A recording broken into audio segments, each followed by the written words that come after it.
नमस्कार, जनता टीवी देख रहे हैं आप। मैं हूं आपके साथ अमन त्रिपाठी। बुलेटिन में रुक करेंगे कुछ अहम खबरों की ओर। बहराइच में बीती शाम दुर्गा मूर्ति विसर्जन के दौरान बवाल हो गया। इस घटना में एक युवक की जान चली गई जबकि कई लोग चोटिल हो गए। घटना के बाद गुस्साई भीड़ ने तोड़फोड़ और आगजनी शुरू कर दी। हालात काबू करने के लिए भारी पुलिस बल बुलाना पड़ा और लाठी चार्ज करना पड़ा। फिलहाल एसपी वृंदा शुक्ला ने लापरवाही बरतने के आरोप में हरदी थाने के एसओ और महसी के चौकी इंचार्ज को सस्पेंड कर दिया है। वहीं खुद सीएम योगी ने मामले का संज्ञान लिया है। दरअसल 13 अक्टूबर की शाम बहराइच के महसी तहसील के हरदी क्षेत्र के महाराजगंज कस्बे में समुदाय विशेष के मोहल्ले से दुर्गा मूर्ति विसर्जन यात्रा निकल रही थी। आरोप है कि इसी दौरान डीजे बजाने को लेकर दो समुदायों में कहासुनी हुई। फिर देखते ही देखते ये कहासुनी हिंसक झड़प में बदल गई। कुछ लोगों ने छतों से पथराव करना शुरू कर दिया। विरोध करने पर फायरिंग कर दी गई जिसमें राम गोपाल मिश्रा नामक युवक को गोली लग गई। घटना में करीब 15 से अधिक लोग घायल भी हो गए।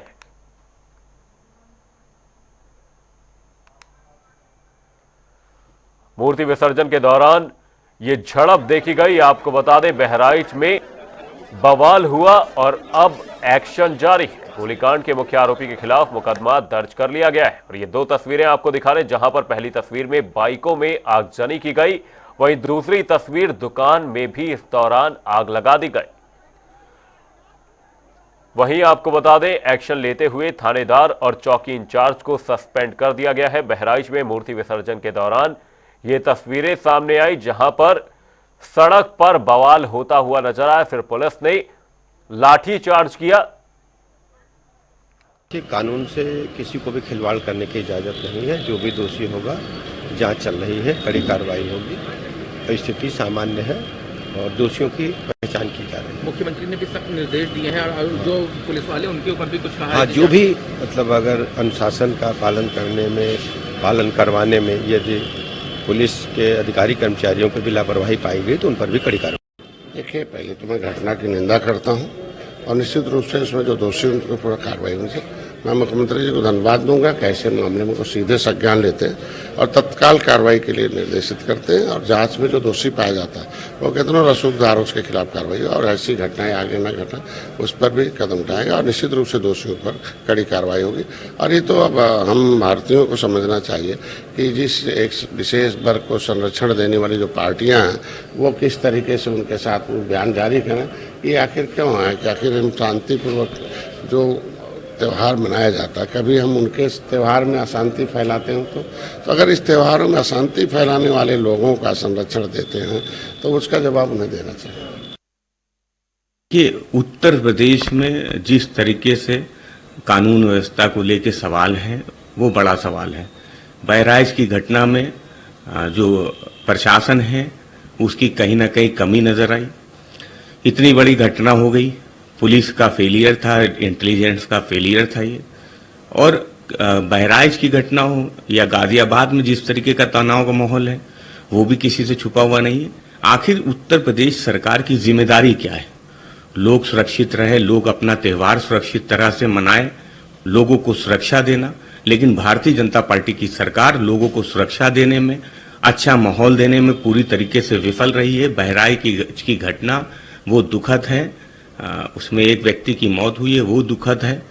तो समाजवादी पार्टी समझती है कि उत्तर प्रदेश में लॉ एंड ऑर्डर की जो समस्या है वो बनी हुई है और भारतीय जनता पार्टी की सरकार को लॉ एंड ऑर्डर पे काम करने का। देखिए, पूरे प्रदेश में मैं पहले से कह रहा हूँ जंगल राज कायम है।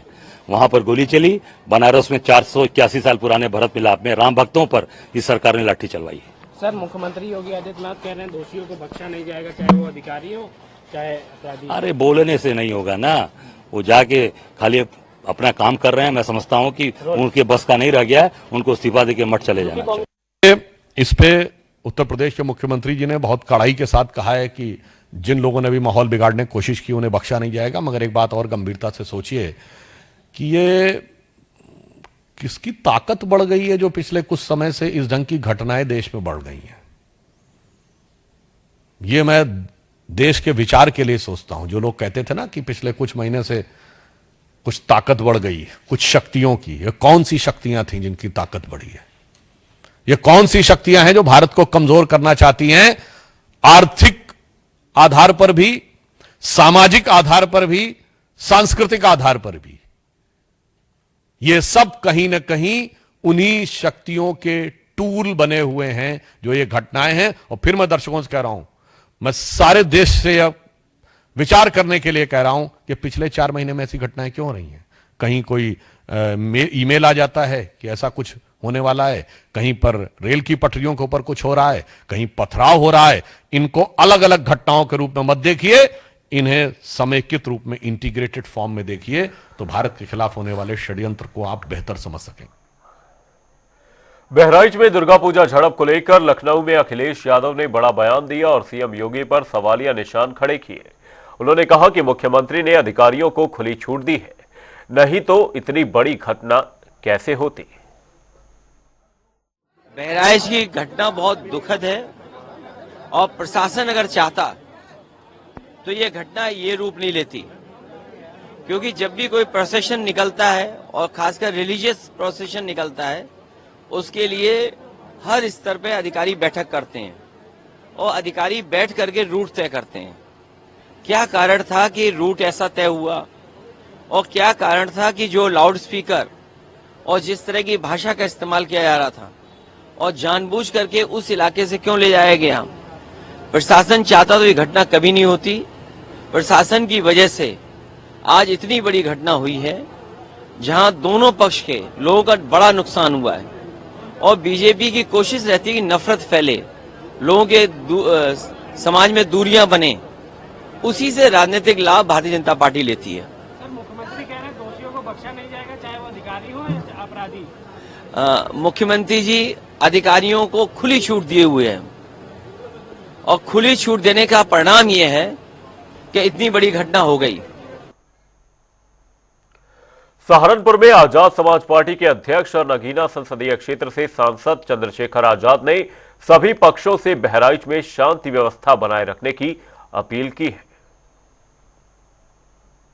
कार्रवाई होनी चाहिए, साथ साथ कानून व्यवस्था दुरुस्त रहे और ये घटनाएं आगे ना बढ़े, इसके लिए लॉ एंड ऑर्डर को सख्त करना और अपने चरित्रों को छूट देना मुख्यमंत्री को बंद करना चाहिए और लॉ एंड ऑर्डर को सख्त करना चाहिए। ये उनके ऊपर एक प्रश्न चिन्ह खड़ा होता है कि एक मुख्यमंत्री जो 7वें 8वें साल में कुर्सी पे बैठे हैं, अगर आज भी लॉ एंड ऑर्डर की स्थिति को सही नहीं कर पा रहे हैं तो वो कुर्सी पे बैठ के क्या कर रहे हैं। बहराइच में ये घटना की पुनरावृत्ति ना हो और कानून व्यवस्था बहाल हो, इसकी जिम्मेदारी सरकार की है। मैं किसी भी तरह की हिंसा का विरोध करता हूं और सब लोगों से मिलजुल के धैर्य बना के रखने के और एकजुट रहने का जो है आग्रह करता हूं, निवेदन करता हूं और हमारी पार्टी के साथी लगातार घटना पर नजर बनाए हुए हैं।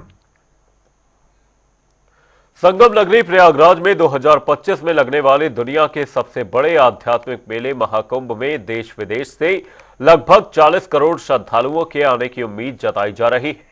वहीं श्रद्धालुओं की सुरक्षा के लिए बड़ी संख्या में पुलिस बल की तैनाती रहेगी। ये रिपोर्ट देखिए।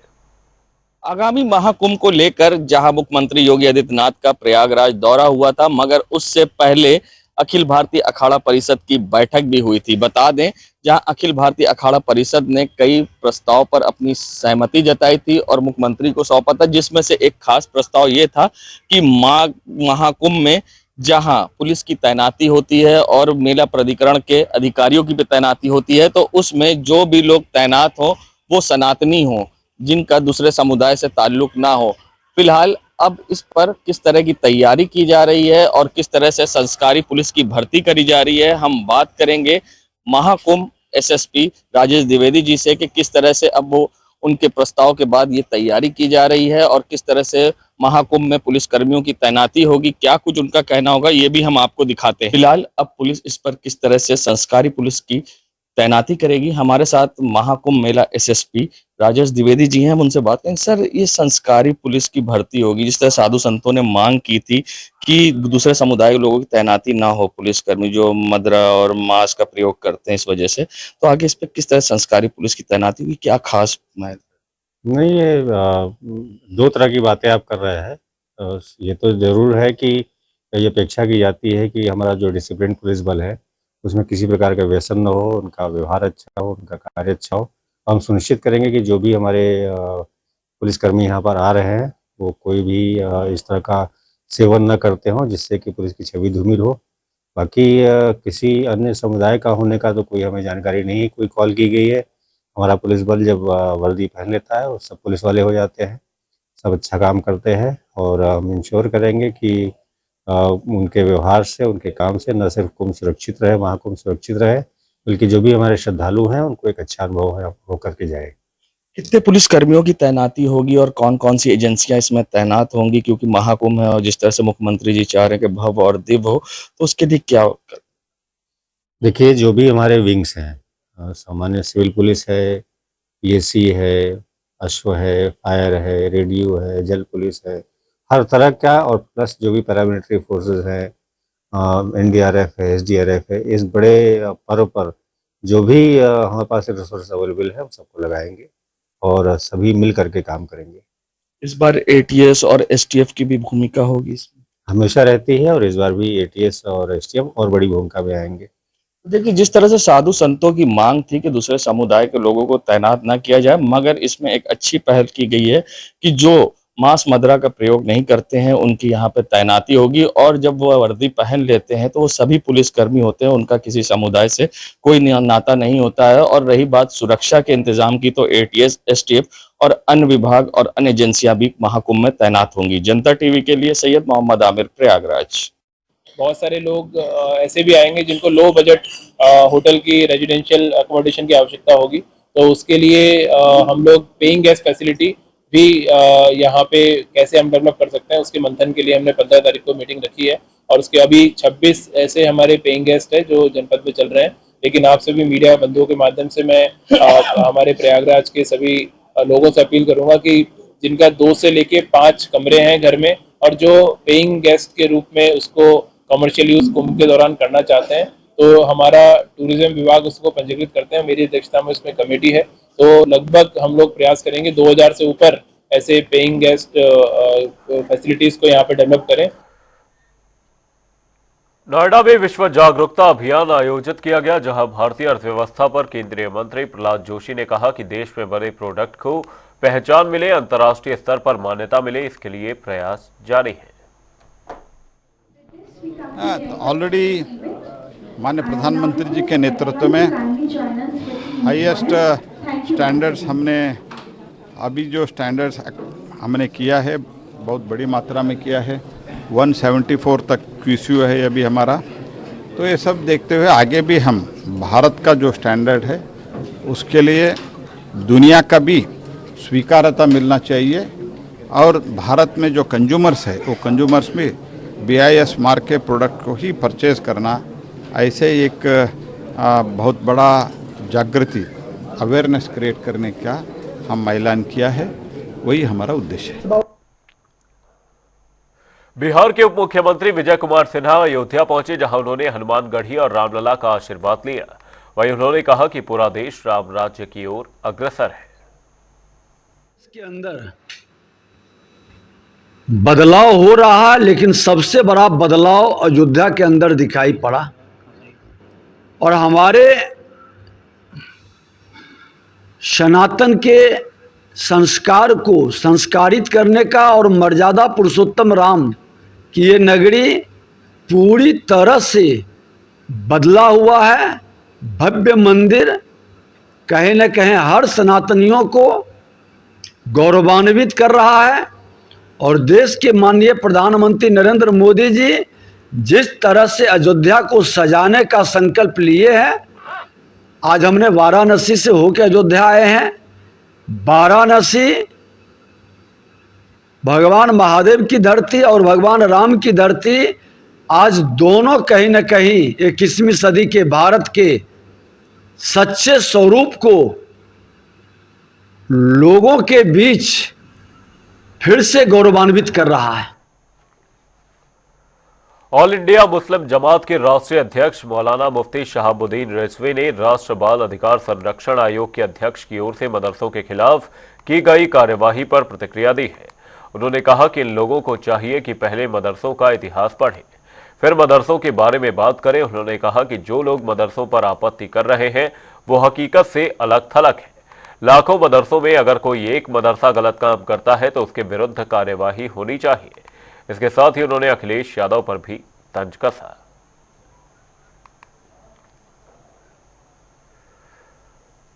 राजधानी लखनऊ में लगातार डेंगू का कहर बढ़ रहा है। बता दें कि पिछले 48 घंटे में डेंगू के 78 केस सामने आए हैं। वहीं 100 से ज्यादा मरीजों का इलाज पहले से ही चल रहा है। वहीं नगर निगम की कहीं ना कहीं लापरवाही भी सामने आ रही है। देखिए हमारे संवाददाता की ये खास रिपोर्ट। लखनऊ नगर निगम में लगातार जो है लापरवाही की हद होती जा रही है। शहर में डेंगू के पेशेंट बढ़ते जा रहे हैं, लेकिन फिर भी जो है नगर निगम के चाहे सभासद हों और या कर्मचारी हों, वो छिड़काव अपने अपने इलाकों में नहीं करा पा रहे हैं। एंटी लार्वा छिड़काव जो होना चाहिए वो समय से नहीं हो पा रहा है और कई इलाकों में 100 से ज़्यादा मरीज बढ़ चुके हैं। और सबसे बड़ी बात, जो प्राइवेट पैथोलॉजी है वहाँ जो टेस्ट हो रहा है उसकी रिपोर्ट नगर निगम को नहीं मिली है, जिससे कोई हकीकत पूरी पता नहीं चल पा रही है कि पूरे शहर में अगर 400 पेशेंट होंगे तो नगर निगम के अकाउंट में केवल 100 होंगे, क्योंकि सरकारी पैथोलॉजी जो रिपोर्ट आती है उसको नगर निगम मानता है कि डेंगू के पेशेंट हैं और प्राइवेट पैथोलॉजी अभी तक इंटीग्रेट नहीं है कि वो नगर निगम को सीधी रिपोर्ट दें। तो ये रिपोर्ट ना आने से सही की हकीकत नहीं पता चल पा रही है। लेकिन चूंकि नालियों में यहाँ पानी बजा रहा है, तमाम गंदा पानी भरा होने से डेंगू के लार्वा फैल रहे हैं और कई इलाकों में डेंगू जो है पैर पसार चुका है। तमाम जो है सभासद भी मांग कर रहे हैं कि उनके इलाकों में छिड़काव किया जाए, लेकिन नगर निगम को दावे तो किए जा रहे हैं कि लगातार एंटी लार्वा छिड़काव किया जा रहा, कहा जा रहा है, लेकिन खुद उसके ग्रुप पे पता चलता है कितनी शिकायतें आती हैं और नगर निगम के जो है अपने सिस्टम पर पता चल रहा है कि तमाम लोग छिड़काव न होने की शिकायत कर रहे हैं। अब लखनऊ राजधानी है और यहाँ पर भाजपा की ही सरकार है और भाजपा का ही मेयर है, भाजपा का है जो है विधानसभा में वर्चस्व है। तो इन स्थितियों में अगर लखनऊ में समस्या दूर नहीं हो पा रही है, लखनऊ में लोग बेहतर सुविधाएं नहीं मिल पा रही हैं, तो दूसरे जिलों में कैसे मिलती होंगी, इस पर अपने आप देखा जाता है। लेकिन इतना जरूर है, डेंगू को लेकर के प्रशासन सतर्क कह रहा है। स्वास्थ्य विभाग भी है, वो भी अभी उसके अंदर भी कोई ऐसी तेजी नहीं आई है कि हाँ वो डेंगू को लेकर कोई काम कर रहा हो। मरीज बढ़ते जा रहे हैं, लेकिन राजधानी की हालत बद से बदतर है। खुद डिप्टी सीएम विजय पाठक ने कहा है कि अस्पतालों में डेंगू के लिए वार्ड चिन्हित किए जाएं और वहां पे बेड लगाए जाएं ताकि जरूरत पड़ने पर लोग भर्ती हो सकें। लेकिन उनके मुताबिक अभी जो है जितनी संख्या होनी चाहिए वो संख्या भर बेड रिजर्व नहीं किए सके हैं। अब देखना है प्रशासन कितनी जल्दी अलर्ट होता है, स्वास्थ्य विभाग और नगर निगम अलर्ट होगा तो ये संख्या जरूर घट सकती है, लेकिन अगर लापरवाही हुई इस संख्या को बढ़ने में भी देरी नहीं होगी। कैमरा पर्सन रियाज के साथ टीएन मिश्रा, जनता टीवी, लखनऊ। रुक करेंगे ताबड़तोड़ खबरों की ओर। बिजनौर में नशीले पदार्थ का सेवन करने से युवक की हुई मौत। सूचना पर पहुंची पुलिस मामले की जांच में जुटी। मथुरा में डीएम और कमिश्नर ने किया निरीक्षण। आरएसएस के संघ प्रचारकों की बैठक स्थल का लिया जायजा। बहराइच में हुई हिंसा का मामला। सीएम योगी के निर्देश पर एडीजी ने की कार्रवाई। गृह सचिव पहुंचे बहराइच, अराजक तत्वों को हिरासत में लिया। मिर्जापुर में रामलीला कमेटी के जागरण में झूमे श्रोता। विधि विधान से संपन्न हुआ कार्यक्रम। कासगंज में संदिग्ध अवस्था में घर में मिला महिला का शव। परिजनों ने पति पर लगाया गला दबाकर हत्या करने का आरोप। आगरा में एनएसयूआई और सपा छात्र सभा का संयुक्त प्रदर्शन। छात्र नेता छात्र संघ बहाली की कर रहे मांग। मुजफ्फरनगर में अनियंत्रित कार खाई में पलटी। कार सवार लोगों को सुरक्षित निकाला गया बाहर। बदायूं में दुष्कर्म की सनसनीखेज वारदात आई सामने। युवक पर लगाया दुष्कर्म का आरोप। पीड़िता ने एसएसपी कार्यालय में लगाई न्याय की गुहार। ग्रेटर नोएडा में कलेक्ट्रेट पर किसानों ने किया हंगामा। भारी संख्या में ट्रैक्टर ट्रॉली लेकर पहुंचे किसान। नए कानून को लागू करने की मांग। भदोही में तालाब में डूबकर नशेड़ी युवक की हुई मौत। सूचना मिलने पर मचा हड़कंप। उदयपुर में मामूली कहासुनी को लेकर दो पक्षों में चले जमकर लाठी डंडे। मारपीट में आधा दर्जन लोग हुए घायल।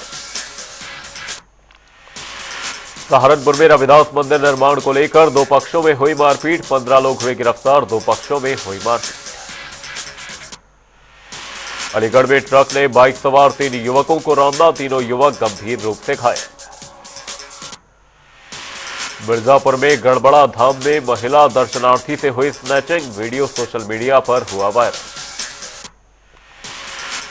ललितपुर में नदी में तैरता मिला ग्रामीण का शव। इलाके में मचा हड़कंप। सूचना पर पहुंची पुलिस मामले की जांच में जुटी। अलीगढ़ में दबंगों के हौसले बुलंद। किसान की जमीन पर जबरन कब्जा करने का आरोप। दर्जन भर से अधिक केस दर्ज। बहराइच में मूर्ति विसर्जन को लेकर हुए विवाद का मामला। प्रदर्शनकारियों पर पुलिस ने कसा शिकंजा। श्रावस्ती में डीएम और पुलिस अधीक्षक ने मूर्ति विसर्जन स्थल का लिया जायजा। पुलिस कर्मचारियों को निगरानी को लेकर दिए गए निर्देश। फतेहपुर में मामूली कहासुनी में मेला कमेटी के पूर्व अध्यक्ष से मारपीट, दबंगों ने घर पर चढ़कर लात घूंसों से की पिटाई। रायबरेली में पुरानी रंजिश को लेकर युवक पर हुई फायरिंग, गोली चलने से स्थानीय लोगों में मचा हड़कंप। बुलेटिन में फिलहाल के लिए सिर्फ इतना ही। कहीं जाएगा नहीं, जनता नहीं पर खबरों का सिलसिला रहेगा जारी। तब तक के लिए नमस्कार।